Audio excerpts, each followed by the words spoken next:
They looked like a bunch of elegant, high society ladies, but I knew better. These were witches, and terrifying ones at that. I watched as the Grand High Witch took the stage and ordered everyone to drop their disguises. They all obeyed instantly. Off came the gloves, revealing hands with only 3 fingers each. Then the shoes, exposing even more grotesque feet. Finally, they all ripped off their wigs to reveal nothing but bulge. I was too scared to even breathe. These witches had gathered here for one purpose: to plot the elimination of every single child in the world. One of them immediately spoke up, saying there was no way they could pull this off. The Grand High Witch's fury was instant. With just one look, she blasted the doubter into oblivion. The room went dead silent. To lighten the mood, the Grand High Witch pulled out a small blue vial from her coat, claiming it was a potion that could turn people into mice. Her plan was simple. Everyone in the room would open a candy shop, spike the candy with the mouse potion, and just like that, all the children would vanish. Hearing this brilliant plan, all the witches frantically clapped with their 3-fingered hands, but then something changed. The Grand High Witch seemed to sense something. She caught the scent of a child and immediately flipped over the podium, but there was nothing there. I'd already slipped into the ventilation duct. A knock at the door interrupted her. A chubby kid walked in, and all the witches instantly morphed back to looking normal. The witches sweet-talked him into eating a chocolate lace. Almost immediately, he started convulsing, blue smoke billowing from his body, and the next second he shot up into the air. All that was left was a pile of clothes. The kid had been turned into a plump little mouse. The Grand High Witch barked orders, and all the witches started stomping around frantically. The poor mouse was running for his life between their feet. That's when a white mouse darted out and pulled him into the ventilation duct. Turns out, this white mouse had also fallen victim to the witches. But then the witches yanked me out of the vent,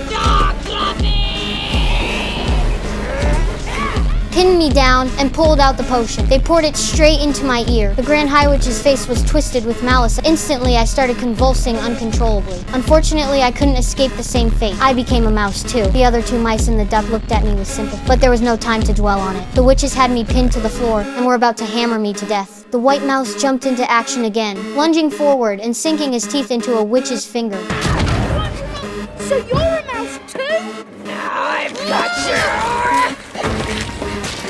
The 3 of us bolted, diving into another duct